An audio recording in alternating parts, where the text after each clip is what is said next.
नमस्कार दोस्तों, मेरा नाम रोहित उपाध्याय है। जितने भी मुस्लिम शासक भारत में आए उनके बारे में कहा जाता है कि उन्होंने हिंदुओं की कई सारी मंदिरों को तोड़ा, पूजा स्थलों को ध्वस्त किया, खजाने को लूटा, मंदिरों के ऊपर मस्जिद बनवाई। वो सब के सब बुरे थे। ये बात हम सबको बार बार बताई जाती है, लेकिन मुस्लिम शासकों ने कई सारी मंदिरें बनवाई। औरंगजेब जैसे कट्टर इस्लामी शासक ने मंदिर निर्माण के लिए दान दिया, जमीन दी। ये बात नहीं बताई जाती है, या यूं कहें कि छुपा ली जाती है। और एक बात कि मराठाओं को इतिहास में हिंदुत्व का रखवाला मानते हैं हम लोग, लेकिन बहुत कम लोगों को पता है कि 1791 में मराठाओं ने श्रृंगेरी शंकराचार्य मठ मंदिर को तोड़ा था, हिंदुओं का कत्ल किया था, जिसको दोबारा बनवाया था टीपू सुल्तान ने, एक मुस्लिम शासक ने।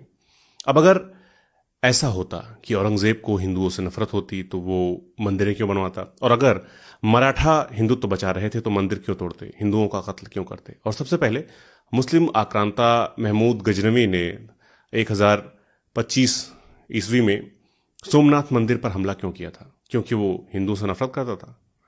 नहीं, मंदिर पर हमला खजाना लूटने के लिए किया गया था। तो भारत में जितनी भी मंदिरें तोड़ी गईं उनके पीछे यही दो इरादे थे। पहला, खजाना लूटना, दूसरा, अपने पावर का एहसास कराना।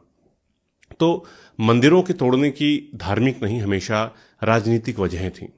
मंदिर क्यों तोड़े जाते थे इसके बारे में भी बहुत ज्यादा लिखा और पढ़ा जा चुका है। जैसे कहा जाता है कि अपने यहाँ अलग अलग रियासतों के अलग अलग कुल देवता होते थे जिनकी राजा पूजा किया करते थे, और युद्ध होने पर जो राजा जीतता था वो दूसरे राजा के कुल देवता का मंदिर तोड़ देता था, आम जनमानस में संदेश देने के लिए कि राजा बदल गया है।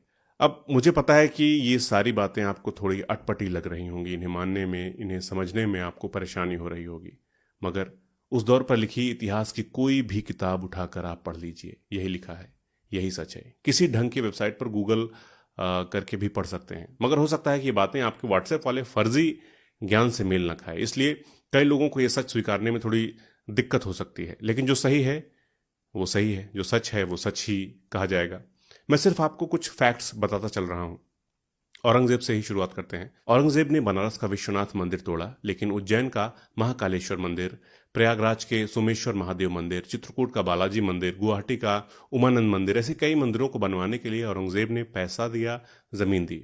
और औरंगजेब ने ही गोलकुंडा की एक मस्जिद को तोड़ा था, क्योंकि वहां के तानाशाह ने लगान देने से मना कर दिया था और मस्जिद के नीचे खजाना छिपा रखा था। इसी तरह मुगल बादशाह जहांगीर ने मंदिर बनवाने के लिए 121 बीघा जमीन दी थी और वृंदावन घूमने भी गए थे।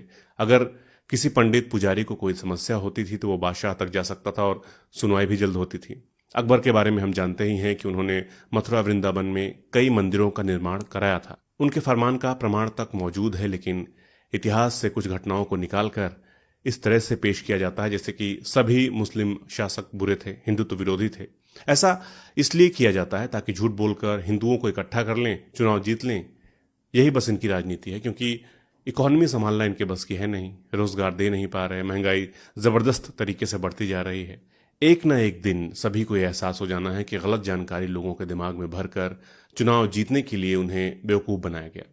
अयोध्या की हनुमानगढ़ी मंदिर भी जानते ही हैं आप लोग, वो किसने बनवाई है? गूगल कर लीजिए, जवाब मिलेगा आपको, नवाब शुजाउद्दौला ने।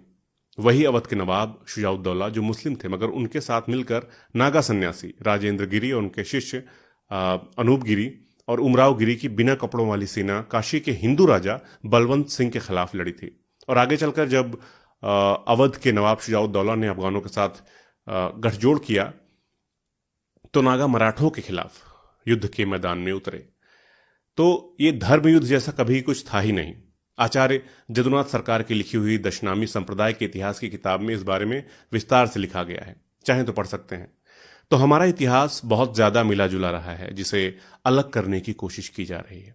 और मेरी कोशिश ये है कि जितनी ज्यादा से ज्यादा लोगों तक सही जानकारी पहुंचे उतना अच्छा, और ये तभी होगा जब आप लोग सही जानकारी को शेयर करेंगे। तो मिलते हैं अगले वीडियो में एक नए टॉपिक के साथ। नमस्कार।